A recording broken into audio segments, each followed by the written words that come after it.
What's going on, guys? So today we are going to be replacing the main serpentine belt. My belt has been starting to squeak a little bit lately, so we're going to go ahead and replace it. Now, E36s have two belts, at least the 6-cylinder ones do. I think the M42 and M44 have a different belt style. Basically, the 6-cylinder models have two belts. They have a driver's side belt and a passenger side belt. Now, the passenger side belt just runs the air conditioning system. The driver's side belt runs power steering, alternator, water pump, all that good stuff. So depending on the reason you're removing the belt or what you're doing when the belt is off really dictates how you're going to take off the belt.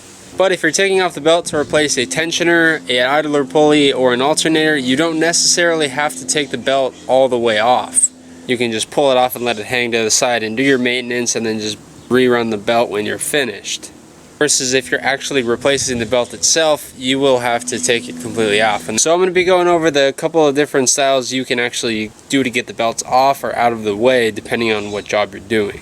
Tools we will be using: 3/8 driver, an 8mm Allen key for a 3/8 drive. You could also use an 8mm Allen wrench instead of the 3/8 driver and the socket, but from what I find, using the socket you have a lot more area to grip as opposed to just using the little wrench. So you can put a lot more pressure on it more comfortably, and it's just a little bit easier. It's kind of harder to get this tool into position for the tensioner instead of an Allen key. The amount of grip and the amount of force you can use with having a thicker grip like this is definitely worth struggling to get the tool in, and it's not that bad. If you want to remove your fan, you will need a 32mm open-ended wrench and an E36 fan removal tool. I'll put a link in the description for the fan removal tool for you guys. So I want to mention a couple of things before we get started as to components and things on this car that are actually different from factory. Your car might not have some of these modifications done to it. So I'm just going to sort of go over what I've done and how it affects how the job is going to be handled. For one, I have a cold air intake system. So the cold air intake right here is a lot smaller than the factory one, so I don't even have to remove it to remove or maintain the serpentine belt. If you have the factory air box, these oil cooling lines won't be here and the air box will take up a good chunk of this space here. So you're going to have to remove that. So if you take a flathead screwdriver right behind the MAF right here, I like to take the airbox and the MAF off as one. You can unscrew that guy, it'll unplug from the boot.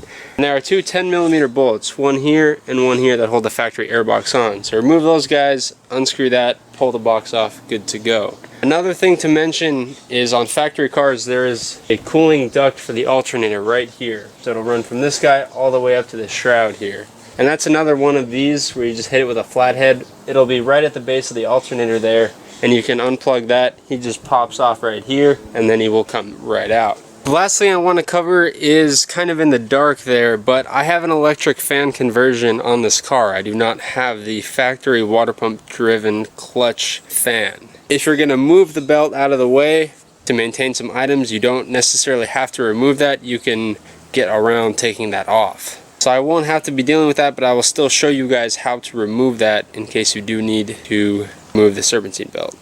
Okay, so let's go over the pulley design and how the belts sit basically in relation to everything else in the engine. So here we have a basic M50 motor. The belt routing for M50s and M52s is the same, so are the tensioner sizes, all that good stuff. If you'll notice on the harmonic balancer, we have two separate belt pulleys. So this is for the AC belt and this guy is for the main serpentine belt. So if you want to remove the main serpentine belt intact, you will have to remove the AC belt first. So the first AC belt runs from this pulley up around the tensioner, around the AC unit that will be right here, and then it runs back around, and that's it. It just loops in itself. Now sitting behind that is the main serpentine belt, which runs the water pump, an idler pulley, tensioner, alternator, and the power steering that will be down here. So there are a couple of ways to get the belts off. So the tensioners have these little plastic caps. This one has one, this one does not, but factory, both of these tensioners have one.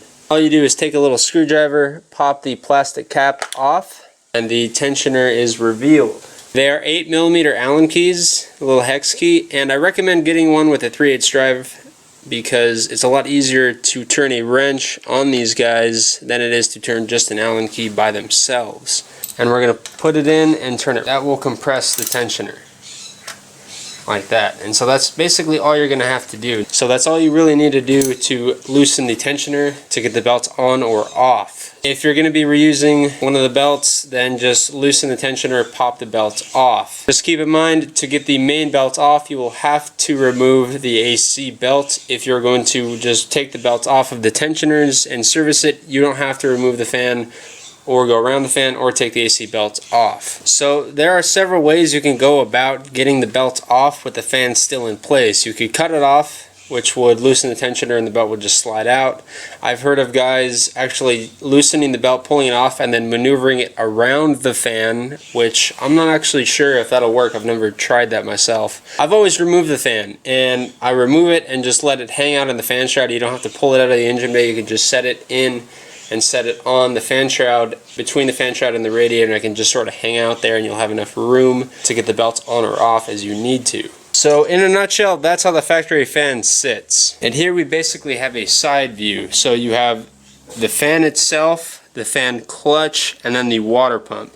And notice if you spin the fan, the water pump spins with it. So how do you loosen this bolt? That's where the fan removal tool and the 32mm come into play. So we're going to take our water pump tool, and that guy basically just clips on to the water pump like that. You're going to take the 32mm, and it might take a good bit of force before it actually comes off. From there, with the fan tool still on, you can just spin it off of the water pump.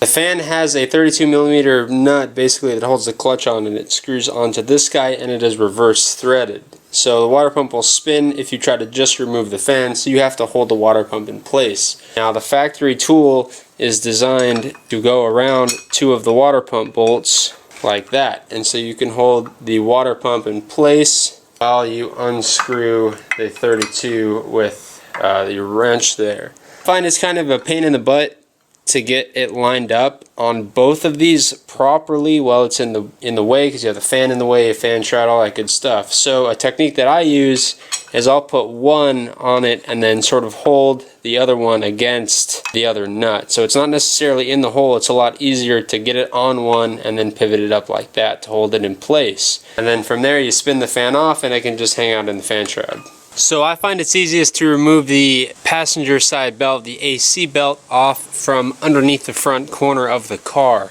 So if you climb right up underneath the front bumper, right next to the passenger side tire, you can actually get a pretty good sight line of the belt tensioner and the AC belt. From there you just simply pop out that little plastic cover, get the tensioner in there, compress it, and pull the belt off. I will leave several links to belt removal threads and belt diagrams in the description of the video, so be sure to check those out if you have any questions on how the belt routing goes. I also have a video on how to jack up an E36, so be sure to check that out if you have any questions on how to get these things up in the air so you can get underneath to work on them.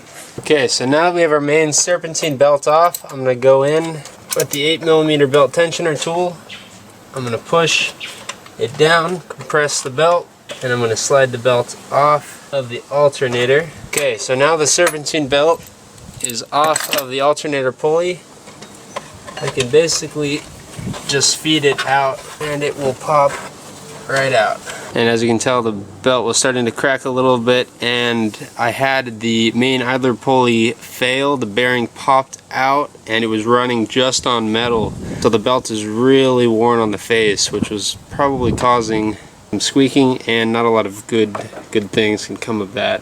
So one thing I like to do before installing the new belt is to check all of the pulleys and tensioner to see if there's anything wrong with any of them. I will go in and spin them by hand and try and move the pulley in a direction it's not supposed to be moved in to see if there's any slop. Maybe your idler pulley has a bad bearing, or your alternator has too much play in it, or it doesn't spin freely. Those can be the reason the main belt failed or is broken, or you know, just to make sure everything is all nice and working properly how it's supposed to. If your belt snaps or something goes wrong with it, the last thing you want to do is throw a brand new belt on and have that brand new one break again because you didn't resolve the issue that the belt snapped in the first place. So like if one of your bearings is really loose or it's starting to seize and it's really hard to rotate the pulley, that could be a reason that the belt would get really hot and really have a hard time and possibly cause it to break. I'm just going to go in, bend everything, check for play on the alternator, the tensioner bearing, the water pump bearing for play, and just make sure that all the pulleys are spinning and working like they should be. And everything seems in good condition, none of the bearings have excessive play, and they all spin very freely. So now I'm going to go ahead and install the new belt. So again, I do have the belt routing diagram in the description of this video for how the belts are supposed to be ran, so you guys can use that as a reference to install the new belt properly. I like to get the belt seated on the crankshaft pulley first. Go back around the tensioner, around the water pump. Okay, so I have the belt seated against everything except for the alternator and the idler pulley. Now I'm going to loosen the tensioner. I'm going to pull the belt over the alternator and under the idler pulley to complete the routing. So I'm going to make sure everything is seated properly before I start. Now we get our 8mm. Compress the tensioner. There we go. Okay, so it seems to be on properly. So the belt is now on, but before I crank the motor, I am going to take my hand and I'm going to run it completely around the belt, just to make sure that everything is seated exactly where it should be. None of the rivets on the belt are sitting off to one side on any of the pulleys. If your belt is not sitting properly on one of the pulleys, it can cause some really fun issues. It's sitting properly on the top of the crank pulley. You can see it sitting on the alternator perfectly. Power steering is good. The belt tensioner is good. That's it. So that is exactly how we want it to sit. It is now sitting perfectly. So one last reminder, make sure that the belt is seated properly on all of the pulleys and you should be good to go. The fan install is basically just the fan removal in reverse. So remember, it is reverse threaded, so you're going to want to turn it left to get it back on to the water pump, and then make sure to tighten it nice and snug with that water pump tool and the 32mm socket. You don't want to just screw it on by hand and let it go, because it might back itself off when you turn off the motor, or it might come off when you're driving. I know fans are made out of pretty weak plastic, and if it's loose and it comes into contact with the fan shroud or anything, the Vanos unit, the fan totally just shreds itself to bits and it's pretty ugly. So make sure everything's nice and tight, make sure the belt's seated properly, and you guys are good to go. Thank you so much for watching. Keep it fresh, and I will see you guys later.